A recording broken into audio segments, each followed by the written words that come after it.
Hello everyone, मैं हूं जयेश राजगौर और स्वागत है आप सभी का इस नए इंटरेस्टिंग यूट्यूब वीडियो में।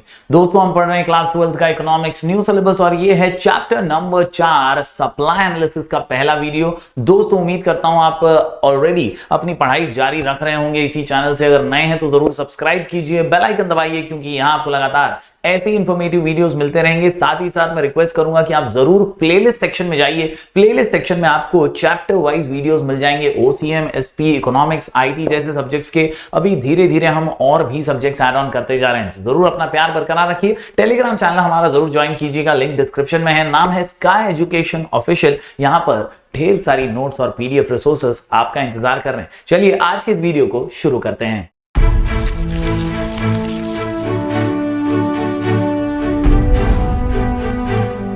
दोस्तों, आज का वीडियो है सप्लाई एनालिसिस के बारे में। जैसा कि आप जानते हैं, प्राइसेस डिटरमाइन करने के लिए मार्केट फोर्सेस का बहुत अहम रोल होता है। मार्केट फोर्सेस नेमली डिमांड और सप्लाई। तो जितना जरूरी डिमांड को पढ़ना है, उतना ही जरूरी है सप्लाई एनालिसिस को समझना और उसको बारीकी से परखना। दोस्तों, अगर आपको चैप्टर 3A और 3B थोड़ा थोड़ा भी आता है तो चैप्टर नंबर 4 इस साल का सबसे आसान चैप्टर है। जी हां, सप्लाई एनालिसिस में ज्यादातर हम वही सारी चीजें पढ़ते हैं, बस पर्सपेक्टिव चेंज हो जाता है। जो हमने 3A 3B में पढ़ा था कंज्यूमर के एंगल से, अब हम वैसी ही चीजें पढ़ने वाले हैं प्रोड्यूसर के एंगल से। और इसीलिए कहते हैं chapter 3A and 3B where consumers behaviour and chapter number 4 supply analysis is producers behaviour. यानी ये एक दुकानदार का, एक बेचने वाले का पर्सपेक्टिव हमारे सामने रखता है, क्योंकि सप्लाई तो वही करते हैं। जी हां, जो दुकानदार हैं, जो बेचने वाले हैं, जो ट्रेडर्स हैं, उनका नजरिया हम इस चैप्टर में समझने वाले हैं। दोस्तों, डिटेल में मैं आपको बताऊं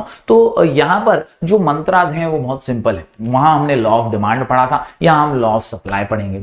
वहां हमने वेरिएशन और चेंजेस इन डिमांड को पढ़ा, यहां हम वेरिएशन और चेंजेस इन सप्लाई पढ़ेंगे। तो कुल मिलाकर के बहुत सारे सुने सुनाए आंसर्स आपको दिखाई देंगे। बस डिमांड की जगह पर सप्लाई का मार्केट फोर्स अब हम पढ़ने वाले हैं। दोस्तों, चलिए शुरुआत करते हैं कुछ बेसिक कॉन्सेप्ट्स के साथ। तो यहां पर मैं इंट्रोडक्शन आपको दे दूं। The study of supply is as important as the study of demand। जितना जरूरी डिमांड एनालिसिस है, उतना ही जरूरी सप्लाई एनालिसिस भी है। Supply is a fundamental economic concept that describes the total amount of a specific good और service that is available to a seller। यानी बेचने वाले के पास जो चीजें बेचने के लिए उपलब्ध है ना, उन्हीं को हम सप्लाई कहते हैं। दोस्तों, टोटल अमाउंट ऑफ गुड्स और services available for sale at any specified price is known as a supply. तो ये है सप्लाई की एक्चुअल परिभाषा। चलिए आज के इस वीडियो में बारीकी से 3 महत्वपूर्ण कॉन्सेप्ट को जान लेते हैं एकदम सरलता से। तो दोस्तों, सबसे पहला कॉन्सेप्ट जो हमारे सामने है वो है टोटल आउटपुट। जी हां दोस्तों, याद रखिए, टोटल आउटपुट एक ऐसा सिंपल सा और बेसिक सा कॉन्सेप्ट है जो कहता है about the some total of production done. यानी कुल मिलाकर के, फॉर एग्जांपल अगर मैं बताऊं कि आप एक किसान हैं और किसान के पास एक खेत है जिसमें बहुत सारे आम के पेड़ हैं। उस पेड़ में से या उन पेड़ों में से जितना भी आम का कलेक्शन वो करता है या आम निकाल लेता है, उस कलेक्शन को यानी sum total of all cultivation which he has done is called as total output. यानी पूरा total of his production is called as total output. Output is the produced in the process of production. Total output can be defined as the sum total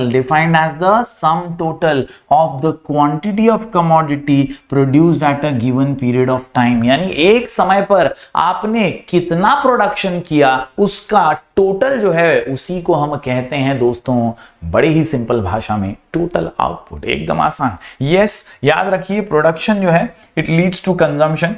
In the process of production, inputs are converted into output और final goods। यानी ये जो production का प्रक्रिया होता है ना, इसी में इनपुट्स को प्रोसेस करते हुए फाइनल गुड्स में कन्वर्ट कर दिया जाता है। तो बेसिकली जो भी टोटल आपका प्रोडक्शन है उसी को टोटल आउटपुट कहते हैं। पहला सिंपल और आसान सा कॉन्सेप्ट हमने यहां कर लिया। बढ़ते हैं दूसरे कॉन्सेप्ट की ओर। तो दूसरा कॉन्सेप्ट जो है बड़ा ही मजेदार सा है, इसका नाम है स्टॉक।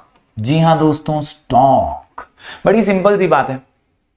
आपने कई आम निकाले अपने खेत में से, अलग अलग पेड़ों से आपने आम निकाले, और ये आम जो थे 2500 आम थे। 2500 में से यार 500 तो खराब निकले थे।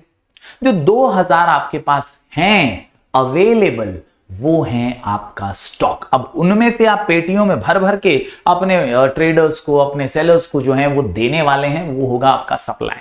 किसी को 2 पेटियां, किसी को 3 पेटियां, ये जो आप डिस्ट्रीब्यूट करेंगे, जो आप अवेलेबल कर रहे हैं फॉर सेल ना, वहां पर दोस्तों आप जब सप्लाई करते हैं तो वो सप्लाई बन जाता है। स्टॉक वो है जो आपके पास अवेलेबल है। तो 2000 आम आपके पास अच्छे वाले अवेलेबल है, वो 2000 क्या है? आपका स्टॉक है। बड़ी सिंपल भाषा में, stock is the total quantity available for sale. क्या? Available for sale. क्या?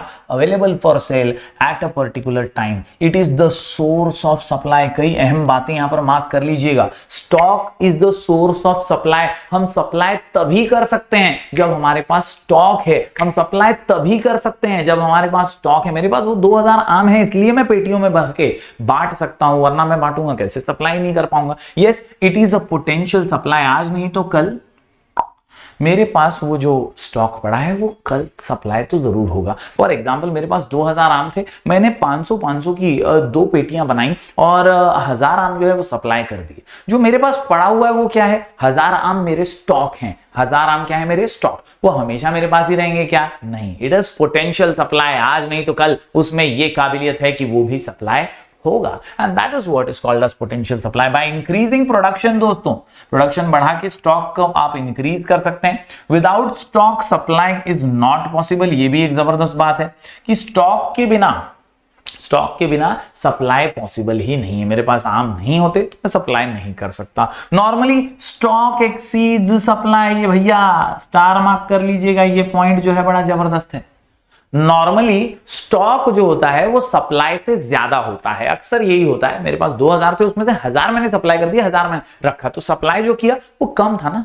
2000 ज्यादा है, स्टॉक ज्यादा है, सप्लाई कम है। अक्सर यही होता है। लेकिन किंतु परंतु याद रखिए, इन केस ऑफ पेरिशेबल गुड्स ऐसा नहीं होता। Yes, in case of perishable goods, ये जो पेरिशेबल गुड्स होते हैं जो जल्दी खराब हो जाते हैं, जैसे दूध है, जैसे मिल्क, एग या मीट या वेजिटेबल्स, फ्रूट्स, ये चीजें जल्दी खराब हो जाती हैं, पेरिशेबल गुड्स हैं, इनको आप स्टोर करके नहीं रख सकते। तो इनके केस में stock can not exceed supply. यहां पर स्टॉक और सप्लाई दोनों इक्वल होता है। जितना बेचना है उतना ही खरीदा जाता है, उतना ही स्टॉक है, बस उससे ज्यादा आप स्टोरेज करके नहीं रखते हैं। बड़ी सिंपल बात। In case of perishable goods such as milk, fish etcetera, stock may be equal to supply. Stock में भी इक्वल टू सप्लाई। तो याद रखिए, यूजुअली क्या होता है? स्टॉक ज्यादा होता है सप्लाई से, लेकिन पेरिशेबल गुड्स के केस में क्या होता है? स्टॉक और सप्लाई दोनों इक्वल होते हैं। यस, स्टॉक में भी equal to supply. On the other hand, अगर दूसरा केस देखें